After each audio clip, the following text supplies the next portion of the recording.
रामकृष्ण हरी, आपण ज्याची आतुरतेने वाट बघत होता हे आपल्या गडाचे महंत नामदेव बाबा शास्त्री आता काही क्षणातच आपल्या व्यासपीठावर स्वार होणार आहेत. जी दिंडी त्याची तयारी करून ठेवा. एका सोयीनिकून थांबा. नाव घेतल्याच्या नंतर समोर यायचं. एका सोयी पण निघा. घ्या. ज्यांचं काम साईडला थोडं साईडला सर. बरोबर सर.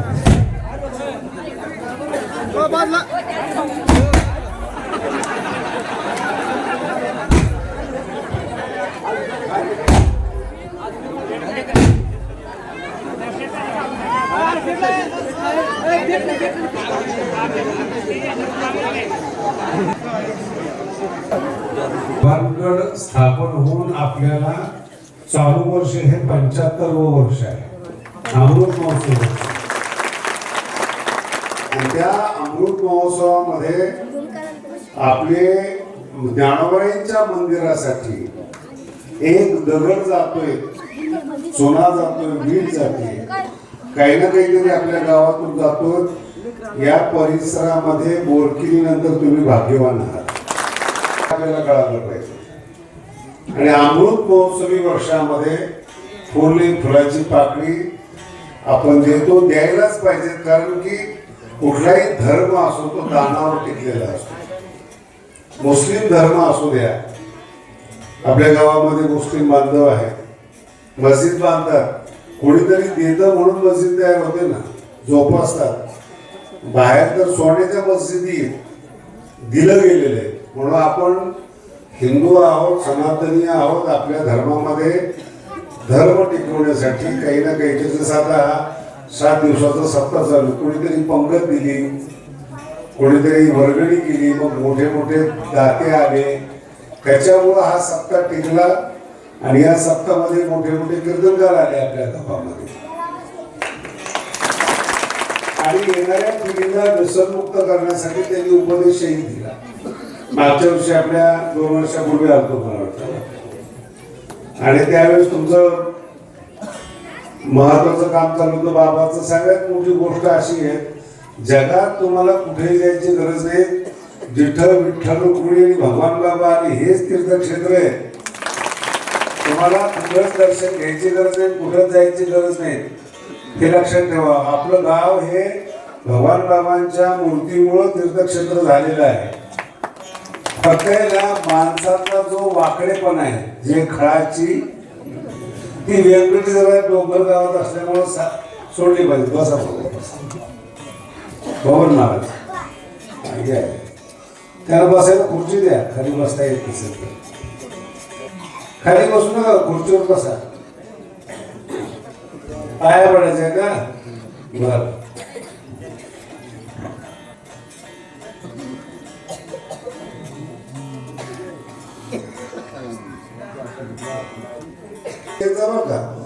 एक लक्षात ठेवा, तुम्हाला बंधन नाहीये. याच दिवशी गडावर आलं पाहिजे. पण आळंदीला जाताना, पंढरपूरला जाताना भगवान गडावरून प्रसाद घेऊन भगवान बाबाच्या समाधीचा आशीर्वाद घेऊन आपण गेला पाहिजे. हे आपलं एकदा तुमचा दिलेला पैसा हा नेमका कुठं लागतो, वर्गणी कशी केली जाते हे आपल्याला पाहायला मिळालं पाहिजे. म्हणून आपल्या तीर्थक्षेत्रावर गेलं पाहिजे. प्रत्येक धर्माचं तीर्थक्षेत्र असतं बरं का. जेवढे मुस्लिम आहेत तेवढे मक्का मदिन्याला जातात, हज म्हणतात त्याला, हज यात्रा. त्याची सुविधा सुद्धा सरकार देतं. आपण हे कर्तव्य केलं पाहिजे. आपलं भगवानकडे तीर्थक्षेत्र आहे.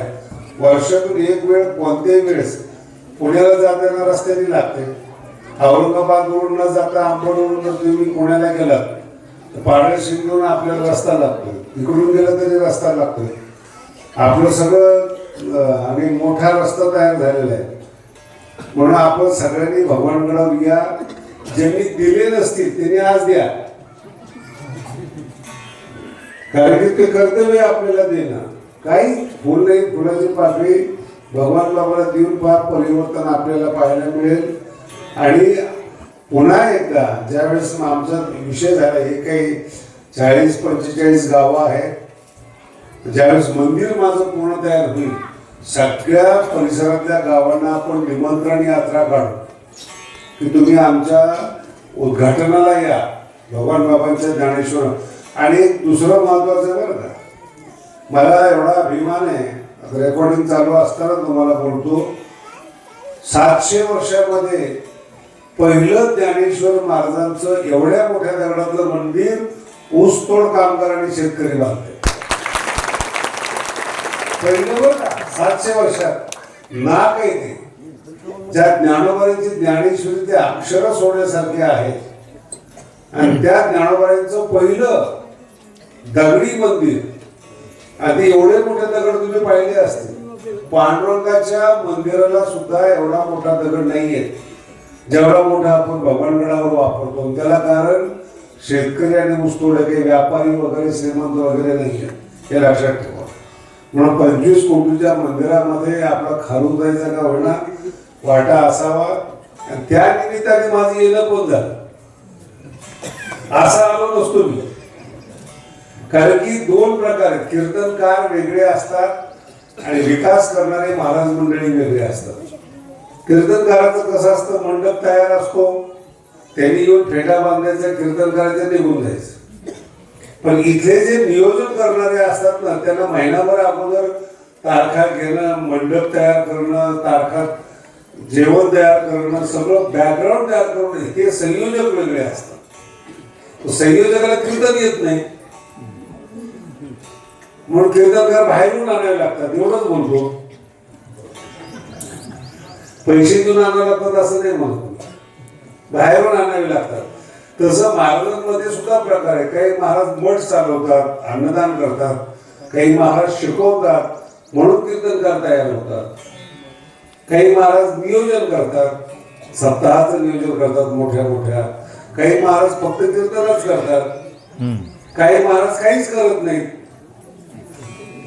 जे काही करतात त्यांच्यावर ते वास ठेवतात, त्यांनी असं केलं, त्यांनी तसं केलं, अशी महाराज मंडळी असतात बोलणारे.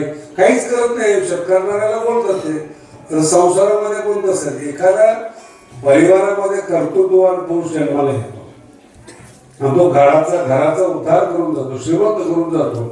बाकीच्या लोकांना कमवलेली श्रीमंती थांबवता पण येत नाही. एक पिढी श्रीमंत होते, दुसरी पिढी गरीब होते, दुसरी पिढी श्रीमंत झाली की चौथी पिढी पुन्हा गरीब होते. कारण की ते संस्कार जे आहेत ते दिले जात नाही. पण मागच्या वेळेस बोललो होतो, 12वी पास झालेल्या लोकांना, मुलांना जर कीर्तनकार व्हायचं असेल, कॉलेज करायचं असेल तर गडावर या, विनामूल्य सांभाळत. एमपीसीची जे मुलं आहेत ते 17 मुलं आपल्या भगवानगडावर लागले आतापर्यंत. एमपीसी फुकट आहे, कीर्तनकाराचं प्रशिक्षण फुकट आहे. म्हणून ज्यांना आपल्या गावातल्या लोकांना वाटत असेल की काहीच होत नाही इथे, तर गडावर या, कीर्तनकार तरी व्हाल. काही नाही झालं तरी कीर्तनकार व्हाल आणि आपल्या जीवनाचं कल्याण होईल. म्हणून गडावर सगळ्या बाबतीमध्ये तुम्ही या, सगळ्या पद्धतीने या. भगवान बाबांचं चरित्र तुम्ही सगळं ऐकलेलं आहे. एक बाबांचं स्वप्न होतं नारायणगडावरून निघाल्यानंतर, ते गड मोठा असावा. तो आज बाबाचं स्वप्न साकारत आहे. गड मोठा झाला, महान झाला, आणि जे महाराष्ट्रात मंदिर नाही ते आपल्या गडावर झालं. 24 तास अन्नदान चालू आहे, विद्यार्थ्यांचं शिक्षण चालू आहे. आता मी मोठं एक अन्नदान बाहेरच्या बाजूला काढतो, 10 एकर जमीन मिळाली. ती जमीन मिळत असताना 2.5 कोटी रुपये दिलेत. आपली 15 एकर जमीन दिली मग मिळाली बरं का, नाही तर तुमच्या कानात तेच 10 एकर. 10 एकर कशी मिळाली, किती रुपये दिले आपण? कारण ती जमीन महाराष्ट्राची नाहीये, जमीन दिल्लीची आहे, फॉरेस्ट आहे ते, आणि त्याचे नियम आहेत. 15 एकर त्यांना दिली, 5 एकरवर पण दिलं कॅश. त्यांना 2.25 कोटी भरले, इकडचं तिकडचं करून 2.5 कोटी दिले. आणि ते 10 एकर घ्यायला 16 वर्ष लागले. मग ती आता जाहीर झाली आणि अजून त्याच्यामध्ये 24 टाकल्या. 2-4 दिवसामध्ये ती ऑर्डर येऊन जाईल. मग आपला जो गड आहे तो 26-27 एकरचा मोठा गड होईल. तिथे दिवसभर अन्नदान, विद्यार्थी शिक्षण हे 2च उपक्रम. जी वर्गणी तुमची आता आहे ना, ही शेवटची वर्गणी. पण 12 वर्षांना अन्नदानासाठी पुन्हा वर्गणी देईल. पुढच्या वर्षी वाटल्यास तुम्हाला कीर्तन म्हणून पहिल्या दुसऱ्या दिवशी मी पाठवून देईल जे गडाचे होणारे भान करायचे. आणि गडाशी संबंध कधी कोणाला फसवत नसतो.